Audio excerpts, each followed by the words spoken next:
Hello guys, നമ്മളേ എയർപോർട്ടിൽ നമ്മൾ ചെങ്ങായി എടുക്കാൻ വന്ന കേട്ടോ. അപ്പോൾ എന്താ വെച്ചാൽ എയർപോർട്ടിൽ ആളെടുക്കാൻ വരുന്നുണ്ടെങ്കിൽ ഓട്ടോറിക്ഷയ്ക്ക് 100 റുപ്യ എടുക്കണം. അല്ലാതെ ആളെ കൊണ്ടുവിടുന്നത് കുഴപ്പമില്ല. അപ്പോൾ ആളെടുക്കാൻ അതിനുള്ളിൽ കയറുന്നുണ്ടെങ്കിൽ 100 റുപ്യ എടുക്കണം.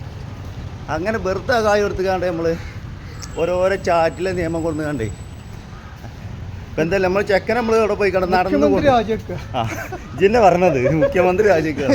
മുഖ്യമന്ത്രിന്റെ പരിധിയിലല്ല സഖാവണമെന്ന് തന്നെ പറയണം, മുഖ്യമന്ത്രി രാജിവെക്കുക. അതല്ല, നമ്മൾ സാധാരണക്കാരന് ഇതിനുള്ളിൽ കയറണം എന്നുണ്ടെങ്കിൽ ഒരാളെടുത്ത് പോകാൻ 100 റുപ്യ എടുക്കാന്നാൽ ഇവിടെ എത്തുന്ന ഒരു 50 റുപ്യേൻ്റെ ഓട്ടം കിട്ടുന്ന ആളത്തെ കാട്ടും 100 റുപ്യ ഇതിനുള്ളിൽ കൊടുത്താൽ 100 റുപ്യ വെറുതെ പോകണ്ടേ. നമ്മൾ ചെക്കൻ നമ്മളെന്താ നടന്നു പോയിക്കൊണ്ട്. അപ്പോൾ എല്ലാവരും അറിഞ്ഞൊരു ഓട്ടോറിക്ഷയിൽ വരുമ്പോൾ പുറത്ത് കയറ്റട്ടോ. ഓലോട് ആദ്യം തന്നെ പറയാം, റോളായിട്ട് ഇങ്ങനെ വന്നാണ്ടി പുറത്ത് ഗേറ്റിൻ്റെ അടുക്ക് വന്നാണ്ടി എന്ന്. അപ്പോൾ ഇതുവരെ ഒന്ന് മാക്സിമം ഷെയർ ചെയ്യുക, എല്ലാവരും അറിഞ്ഞിരിക്കാനാട്ടോ.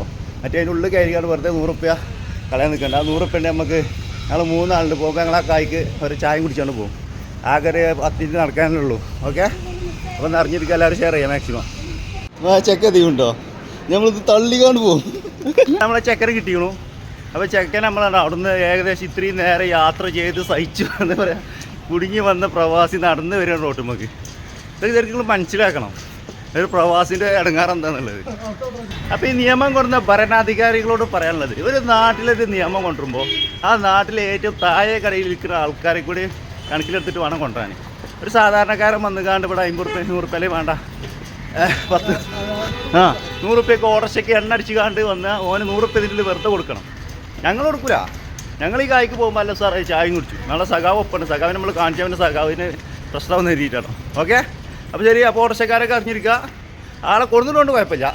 വരുന്നെന്നുണ്ടെങ്കിൽ കൊണ്ടറ വേണമെന്നുണ്ടെങ്കിൽ കായ് കൊടുക്കുക 100 റുപ്യ. അല്ലാന്നുണ്ടെങ്കിൽ പുറത്ത് അവിടെ കാണുന്നുണ്ടോ, അവിടെ കൊടുന്ന് വേറെ ആരോ വന്നുകൊണ്ട് ഇതുവരെ ട്രോളി തള്ളി കൊടുന്ന് മൂപ്പര് കൊടുന്ന് ഓട്ടോറിക്ഷയ്ക്ക് പോകണം.